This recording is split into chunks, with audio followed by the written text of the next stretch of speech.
여러분 한 주간 안녕하셨습니까? 지독한 추위도 이제 며칠 남았을까요? 돌아오는 주에는 입춘이 기다리고 있습니다. 결국 제 목이 잠겨버렸습니다. 오늘 목소리가 다소 불편하게 들릴 수 있을 텐데 이해해 주시기 바랍니다. 어제 긴급하게 이 목소리가 안 나와가지고 설교를 위해 어떻게 할까 고민하다 목을 풀 수 있도록 주사를 맞고 약 처방을 받았습니다. 오늘 단상에 올라올 수 있도록 긴급 처방을 해주신 서울연합내과 김기찬 수석장로님 감사드립니다. PPL이었습니다. 한 유명한 바이올린 연주자가 계신데 어느 날 손이 마비되어서 더 이상 연주를 하지 못하게 된 순간 깨달았다고 합니다. 내가 연주한 것이 아니었구나. 하나님의 것이구나. 아직 우리 목소리가 괜찮을 때 한 번씩 상실의 아픔을 가질 때마다 우린 기억해야 하겠습니다. 내 것이 아니구나. 하나님의 것이구나. 그래서 지금 찬양해 주신 찬양대 여러분의 찬양, 건강하실 때 하나님을 더욱 찬양하게 되기를 바랍니다. 찬양해 주셔서 감사드립니다. 이번 한 주도 슬픈 소식과 기쁜 소식이 겹쳐 있습니다. 지난 주말 우리 박춘신 목사님의 부친 장례식이 있었고 이번 안식일에는 신인철 목사님의 장인의 장례가 진행되고 있습니다. 유가족들을 만나시면 따뜻하게 위로해 주시기 바랍니다. 기쁜 소식도 있죠. 먼저 우리 대학 총장인 재종 목사의 따님인 우리 하임 양과 신랑 되는 서진영 군이 결혼을 내일 하게 되겠습니다. 여러분 축하해 주시기 바랍니다. 또 다른 기쁜 소식은 다음 주에 올해 두 번째 침례식이 있을 예정인데요. 세 분이 침례를 받을 예정입니다. 다음 주 말씀을 우리 신학과 송창호 목사님께서 은퇴 즈음 해서 말씀을 해주실 예정이기 때문에 미리 안내를 드리겠습니다. 먼저 아트앤디자인과 두 학생이 침례를 받을 텐데 이름은 조혜은, 정다희 학생입니다. 학생들을 믿음으로 인도해 주시는 여러 교수님들께 감사를 드립니다. 또 한 분은 우리 박재만 목사님의 예비 며느리 신승원 양이 침례식을 하겠습니다. 개인적으로 기쁜 것은 이 학생을 제가 가르쳤거든요. 그래서 제가 매우 귀하게 정말 신앙 안에 있으면 좋겠다고 욕심내었는데 어떻게 인연이 되어서 우리 박 목사님의 자부가 되게 되었습니다. 혹 다음 안식일에 소개를 할 수 있는 시간을 갖지 못하더라도 새로운 영혼들을 여러분 보시면 환영해 주시면 좋겠습니다. 가능한 시간을 찾도록 하겠습니다. 오늘은 새천사의 기별, 예배로의 부르심이라는 제목으로 우리 대학교회가 특수하게 가지고 있는 선교적 사명에 대해서 생각해 보도록 하겠습니다.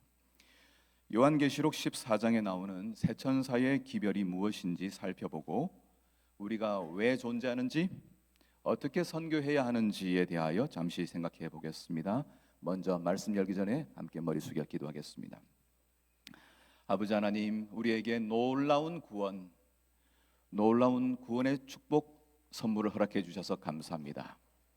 우리의 모든 짐을 내려놓고 하나님 앞에서 쉼을 얻게 하신 이 안식일, 주여 우리를 향한 높으신 뜻, 거룩한 뜻을 이해하고 주님을 더욱 섬기기를 원하오니 이 시간 우리에게 말씀하시고 교훈하여 주옵소서. 예수님 이름으로 기도드립니다. 아멘. 요한계시록 14장 6절 7절의 말씀 여러분 다 암송하실 거라고 믿습니다만 제가 읽겠습니다. 또 보니 다른 천사가 공중에 날아가는데 땅에 거하는 자들 곧 여러 나라와 족속과 방언과 백성에게 전할 영원한 복음을 가졌더라. 그가 큰 음성으로 가로되 하나님을 두려워하며 그에게 영광을 돌리라. 하나님을 두려워하며 그에게 영광을 돌리라.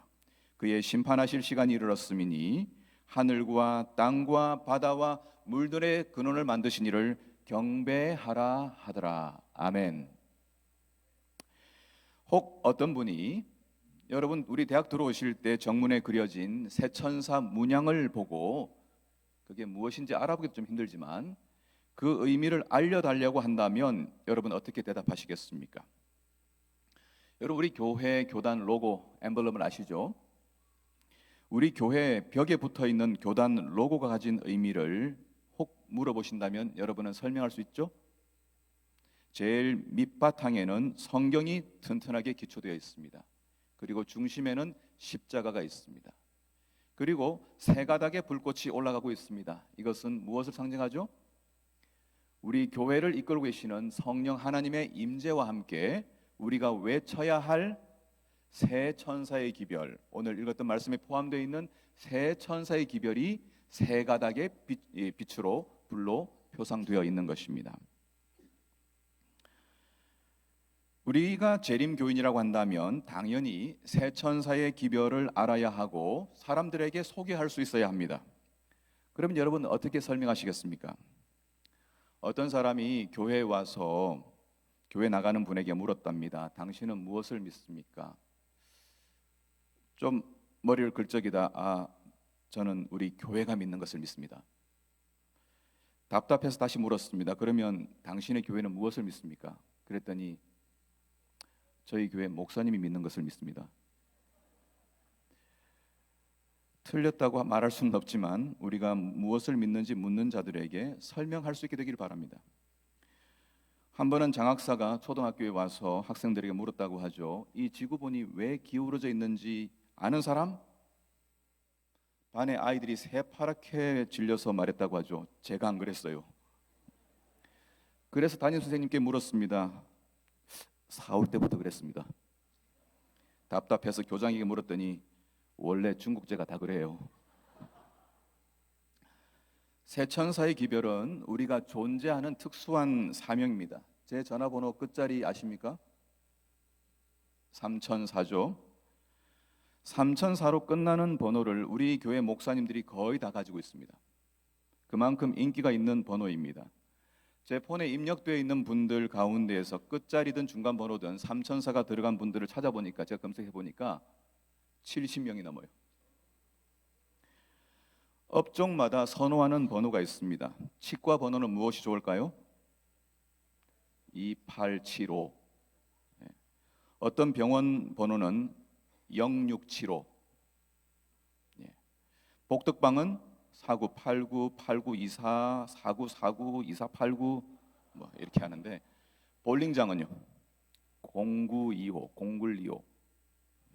주유소는 5151.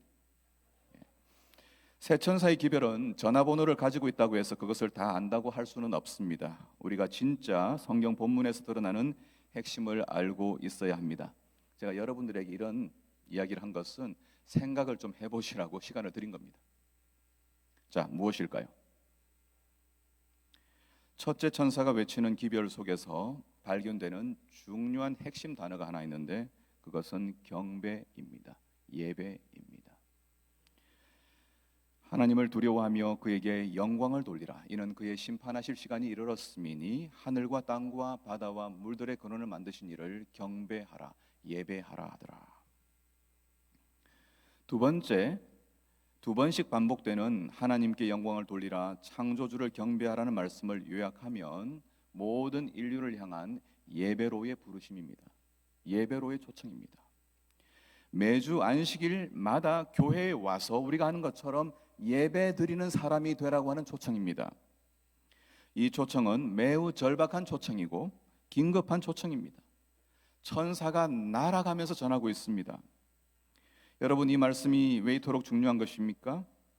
성경 마지막 책인 요한계시록 14장에 나오는 세 천사의 기별 세 가지 모두가 다 예배와 관련되어 있습니다. 세 번째 천사의 기별은 하나님 대신에 짐승과 그의 우상들에게 경배, 예배하지 말라고 하는 기별입니다. 둘째 천사의 기별은 예배를 혼잡게 하여 사람들의 마음 가운데서 하나님을 떠나게 했던 진노의 포도주로부터 떠나고 그렇게 해왔던 주체인 바벨론은 무너졌다라고 하는 기별을 전하고 있습니다. 온 세상이 하나님 대신 다른 것들을 예배하고 있기 때문에 이 기별은 긴급한 메시지입니다. 여러분이 예배라는 단어가 가장 많이, 경배라는 단어가 가장 많이 나오는 곳이 어딘지 찾아보시면 첫 번째가 요한계시록입니다. 요한계시록의 경배를 치시면 여러분들은 약 20번의 단어를 찾을 것입니다. 그리고 구약 성경에는 시편의 예배와 경배가 나와 있지만 요한계시록이 더 많습니다. 그만큼 요한계시록의 책의 주제는 뚜렷하게 우리를 뭐하는 사람으로요? 하나님을 예배하는 사람으로, 하나님을 참으로 예배하는 사람으로 부르시는 것입니다. 그래서 예수님 오셔서 수가 유물가인 여자에게 말하기를 하나님은 예배하는 자를 찾으신다고 말했습니다. 신령과 진정으로 예배하는 자를 찾으신다. 오늘날 말세의 징조는 다름 아닌 예배의 위기입니다. 코로나가 지나면서 각자가 드리는 개인의 예배가 또 습관화되면서 교회로 함께 모이는 것들을 잘 하지 못하고 있습니다. 그러면서 점점 하나님 대신 다른 것들을 예배하기 시작합니다. 예배하는 일을 소홀히 합니다. 히브리서 10장 10절에서 모이기를 패하는 어떤 사람들의 습관과 같이 하지 말고 오직 권하여 그날이 가까움을 볼수록 더욱 그리하자라고 권면하고 있죠. 이 세상에서 일어나고 있는 뚜렷한 하나의 분위기가 있다면 그것은 하나님을 망각하는 것입니다. 우리의 삶에 생명을 주시고 모든 것을 채워주시는 그 하나님을 잊어버리고도 얼마든지 살아갈 수 있다는 자신감이 넘쳐나고 있는 세상입니다. 현대인들은 하나님 대신에 많은 것들을 섬기지만 그 가운데 하나가 시계를 예배합니다. 시계를 가지고 있는 것은 모르겠지만 시계 자체를 예배하는 것입니다. 자크 엘룰이라고 하는 사람은 우리 세계에서 하나님을 예배하는 것을 잊어버리게 만든 가장 큰 방해물이 시계라고 말하고 있습니다. 시계는 정확하게 답을 줍니다. 시계는 세계를 통제하는 가장 강력한 도구입니다. 만일 시계가 우리 주변에서 사라진다고 한번 생각해 보십시오. 어떻게 될까요? 시계를 다 제거해 버린다.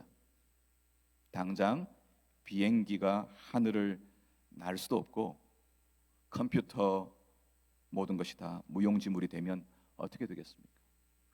제가 며칠 전에 부산을 다녀왔습니다. SRT를 처음 탔습니다. 부산에 2시간 10분 만에 저를 데려다 주었습니다. 1분도 틀림없이 정확히 데려다 주었습니다. 놀라운 정확성과 편리함에 제가 놀랐습니다.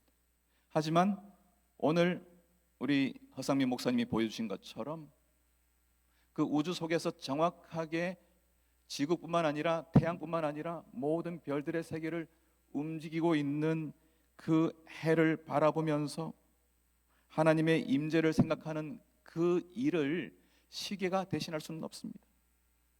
우리 삶에서 더 놀라운 것은, 시계보다 더 놀라운 것은 태양이 뜨고 지는 것입니다. 달이 뜨고 지는 것입니다. 물의 경계를 정해서 물이 육지로 넘어오지 않는 것입니다. 그런데 점점 우리 세계에서 기술이 발전되면서 하나님이 설 자리가 사라지고 있는 것이에요. 최근에 제가 알게 된 것 중에 하나가 노인 복지를 위해 제공되는 인공지능 인형입니다. 혹시 키우는 분 계십니까? 아마 계실지 모르겠어요. 인공지능이 탑재된 이 인형이 노인들과 시간을 함께 보내줍니다. 이 로봇 인형의 이름이 효돌이입니다. 웬만한 아들, 딸보다 낫습니다. 대화 상대를 해주고 인지 활동을 돕고 복약 알림을 해주고 위급 상황을 알립니다. 심지어는 할머니 외로우시죠? 노래 하나 해드릴까요? 이렇게 대화형 생성으로 해서 인형이 사람을 대신하고 있습니다. 정부는 모든 산업을 인공지능화하겠다고 합니다. 수조 원이 투입된다고 합니다. 하지만 반도체에 사용되는 소위 희토류는 우리가 어디 가서 캘 수는 있을지언정 우리는 그 재료를 한 톨도 한 개도 만들 수가 없습니다. 그리고 전기가 사라지면 모든 것이 스탑입니다. 앞으로 세계 권력자는 에너지를 만들고 그것을 가지고 있는 사람이 힘을 가지게 될 것이라는 평가가 나와 있습니다. 여러분 가능하다면 여러분 집에 배터리를 많이 모아 놓으세요. 제가 오늘 설교 원고를 인공지능에다가 집어넣고 오늘 주제에 맞는 찬양을 하나 만들었습니다.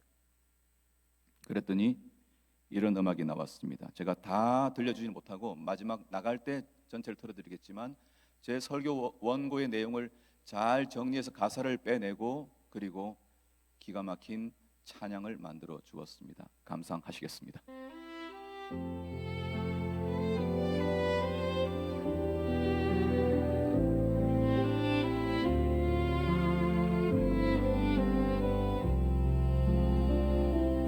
공중을 가르는 하늘의 외침,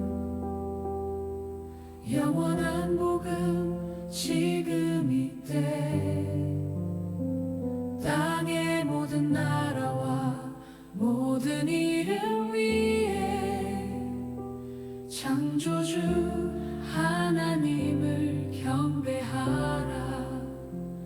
우리가 진 것, 우리가 이룬 것, 잠시 머물다 사라질 뿐. 숨쉬는 오늘 남은 이 생명, 주께 드릴 영광의 제물. 시간도 권세도 인간의 이름도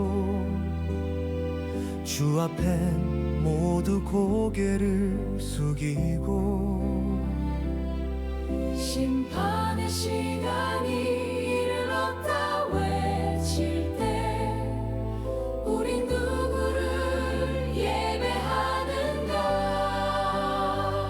오직 주님만 예배합니다. 하늘과 땅을 지으신 하나님, 목숨을 다해 삶을 다해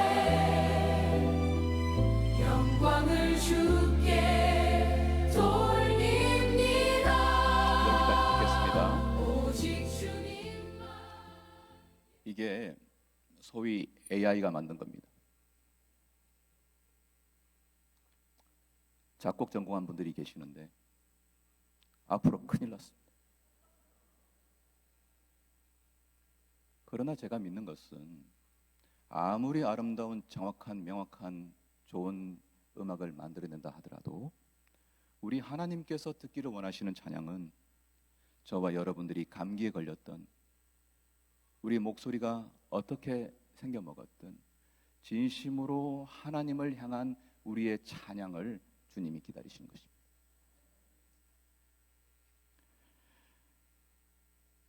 창조주 하나님을 경배하라는 이 기별이 이 마지막 세계에 얼마나 소중한 기별인지 모릅니다. 모든 예배를 대신할 수도 있습니다. 심지어는 목사님도 인공지능 갖다 놓고 설교할 수도 있습니다. 아예 AI 스님이 등장했고 AI 목사가 등장했습니다. 여러분들이 교회 나올 필요가 없이 집안에서 그냥 예배 드리면 웬만한 메시지는 다 듣습니다. 그런데 왜 모여야 할까요? 인간의 능력은 기계를 만드는 능력이 있는 것이 아니라 이 모든 것을 만들 재료와 창의력을 주신 하나님께 예배하는 데 있지 않습니까? 인간이 무엇이든 할 수 있다는 엄청난 가능성 앞에서 인간을 겸손하게 만들어 참으로 인간답게 만드는 행위가 예배입니다. 인간의 참된 위대함은 하나님 앞에 머리를 숙일 때만 존재합니다.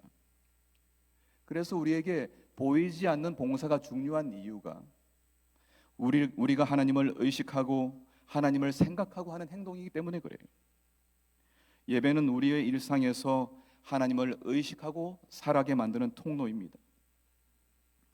첫째, 천사는 하나님을 두려워하며 그에게 영광을 돌리라고 외칩니다.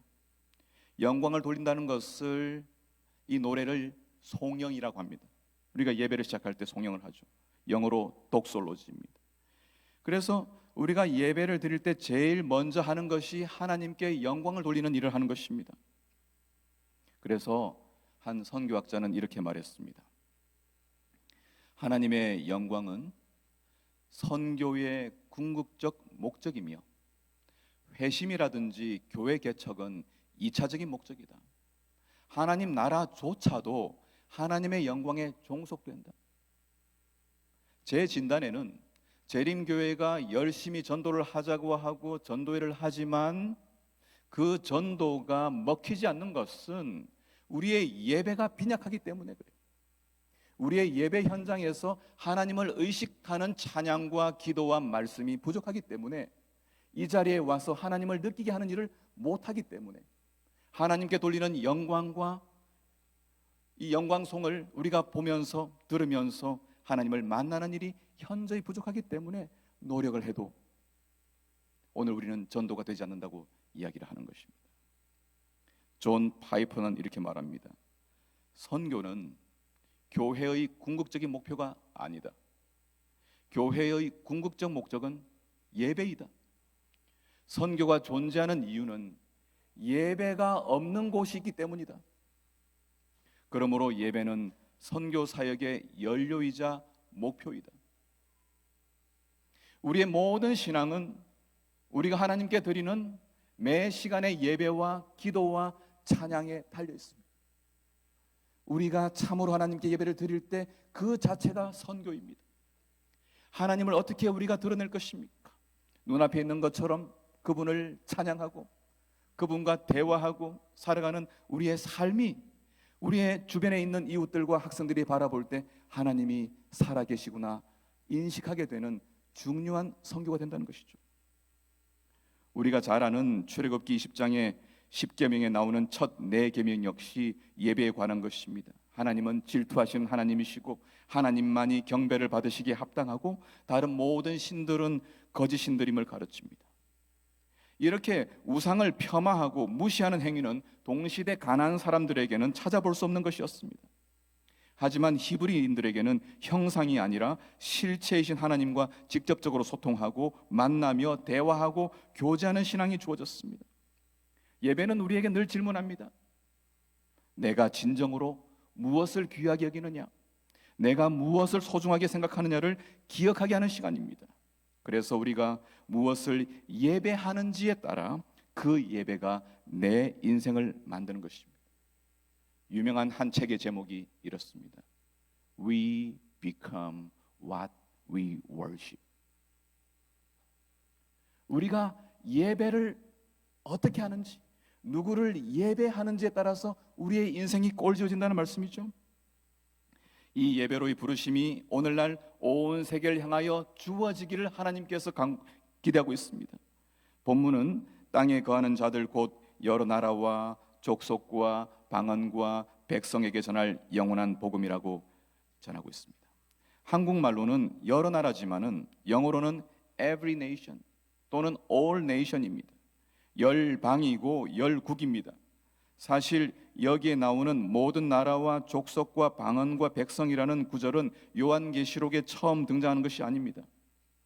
가깝게는 대사명이라고 불려지는 마태복음 28장에서 너희는 가서 모든 족속으로 제자를 삼아라고 말합니다. 계시록 5장 9절에서 각 족속과 방언과 백성과 나라 가운데에서 사람들을 피로 사서 하나님께 드리고, 계시록 11장 9절에서도 이 이디엄은 반복되고 있습니다. 성경 전체를 통해 예배의 기별은 모든 민족, 모든 나라, 모든 족속, 모든 방언에게 전해지고 있습니다. 그 말은 미국에도 전해져야 하고 러시아에도 전해져야 하고 우크라이나에도 전해져야 하고 북한에도 전해져야 하는 것입니다. 예배가 없는 곳에 예배가 있도록 하기 위하여 우리를 부르셨습니다. 그래서 역대상 16장 23절을 보면 다윗이 오벳 에돔의 집에 오래 머물러 있던 법궤를 옮겨올 때 드렸던 기도 속에서 모든 열방이 하나님께 나와서 예배하기를 기대하고 있습니다. 온 땅이여 여호와께 노래하며 구원을 날마다 선포할지어다. 그 영광을 열방 중에, 그 기이한 행적을 만민 중에 선포할지어다. 여호와는 광대하시니 극진히 찬양할 것이요 모든 신보다 경외할 것이며 만방의 모든 신은 헛것이요 여호와께서는 하늘을 지으셨음이로다. 다윗의 기도는 자신의 백성만을 위한 기도가 아니었습니다. 그가 세우신 교회를 통해 모든 나라가 하나님을 예배하는 비전을 가졌습니다. 그래서 31절 32절을 보면 이렇게 말합니다. 하늘은 기뻐하고 땅은 즐거워하며 열방 중에서 이르기를 여호와께서 통치하신다 할지로다. 바다와 거기 충만한 것이 외치며 밭과 그 가운데 모든 것은 즐거워할지어다. 시편에도 이러한 예배와 찬양은 가득합니다. 대표적으로 시편 22편을 보겠습니다. 27절 땅의 모든 끝이 여호와를 기억하고 돌아오며 열방의 모든 족속이 주의 앞에 경배하리니 나라는 여호와의 것이요 여호와는 열방의 주제심이로다. 이러한 우주적인 이상이 신약에 와서 바울을 통해 제시됩니다. 하나님은 다만 유대인의 하나님이시냐, 또한 이방인의 하나님은 아니시냐, 진실로 이방인의 하나님도 되시느니라.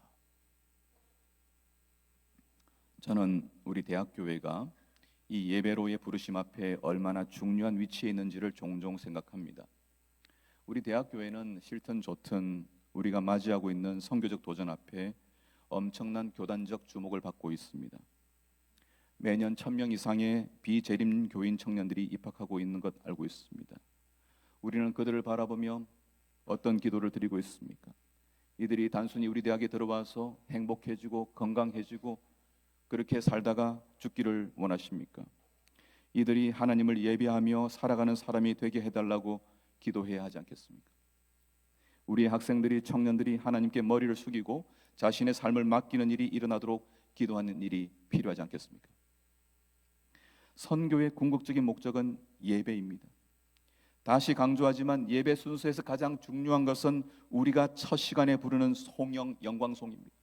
이 시간부터 우리는 모든 영광을 다 티끌에 던져버리는 것입니다. 우리가 가지고 있는 모든 사회적 평판과 모든 지위 다 내려놓고 하나님께만 면류관을 돌려드리는 것입니다. 내가 이루었던 모든 것이 하나님의 은혜임을 고백하는 것입니다. 대학에서 강의를 하기 위해서는 최고의 학위인 PhD를 가져야 합니다. 그런데 많이 공부한 교수님들이 하나님께 무릎을 꿇고 자신의 무가치함과 하나님의 인도하심을 구하는 모습을 우리 학생들이 본다면 어떤 일이 벌어지겠습니까? 우리 중에 여러 부분에서 꽤 영향력을 발휘하며 살아가는 분들이 계십니다. 가장 강력한 하나님을 드러내는 선교는 우리가 드리는 예배의 자세입니다. 내가 살아왔던 모든 것, 내가 누려왔던 모든 것이 하나님의 은혜라고 고백하는 그 기도와 예배 시간입니다. 그래서 예배는 인간이 행할 수 있는 가장 영광스러운 일입니다. 오늘 우리가 그 초청을 받아 이 자리에 있는 것입니다. 이 순간 우리의 청년들과 자녀들의 삶에 변화가 생기고 성령이 역사하기를, 이 예배를 통하여 그 일이 일어나기를 기도하는 것입니다. 얼마 전에 기독교 영화로 알려진 신의 악단이라는 영화를 몇 목사님들과 함께 보고 왔습니다. 동토의 땅 북한에서 인간을 신격화하고 살아가는 땅에서 하나님을 예배한다는 것은 목숨을 건 선택입니다. 강력한 인간 지도자가 살아있는 그 땅에서 하나님을 주권자로 모시고 예배한다는 것은 목숨을 건 일입니다. 우리가 앞으로 예배를 드리면서 겪게 될 어떤 일들도 하나님을 예배하는 것 때문에 겪게 될 큰 시련이 우리에게 다가올지 모릅니다. 짐승에게 경배하지 않으면 누구든지 죽일 것이라고 예언되어 있습니다. 하나님을 경배하는 것은 그래서 목숨을 건 일입니다. 오늘 우리가 예배 드리는 이 일이 그렇다는 말입니다. 오늘 우리가 하나님의 이름을 부르고 예배한다는 이 일이 우리의 생명을 건 일이라는 말입니다. 우리의 예배가 언제 마칠 것인가? 목에 칼이 들어올 때도 찬양할 것인가? 실제 사건을 기초로 만드는 이 영화에서 신의 악단의 주인공 인민군 보위부 체포조 소자인 박 교순이 어릴 때 어렴풋이 받았던 엄마로부터 받았던 이 믿음의 유산, 그리고 자신의 총으로 쏘아 죽인 삼촌에게서 느꼈던 그 신앙적 감동을 생각하며 거부할 수 없는 하나님의 초청을 인식하며 억지로 부르는 찬양이지만 찬양을 부릅니다. 저는 이 찬양을 들으며 하나님이 모든 인류를 향하여 팔을 벌리시고 참된 생명이시고 모든 우주를 통치하시는 하나님 앞에 예배하도록 초청하시는 그 하나님의 은혜와 자비를 경험하며 마음에 감동이 있었습니다. 박 교수님 부르는 찬양은 우리가 잘 아는 찬미였습니다. 고통의 멍에 벗으려고 예수께로 나옵니다. 자유와 기쁨 베푸시는 아시며 같이 찬양하겠습니다. 병든 내 몸이 튼튼하고 빈궁한 삶이 부해지며 죄악을 벗어버리려고 주께로 옵니다. 우리의 삶을 돌아보면 실패로 얼룩져 있지만 하나님이 부르시기 때문에 우리는 이 자리에 와 있는 것입니다. 오늘 우리가 이 거룩한 예배의 시간에서 기도하는 기도 제목이 있습니다.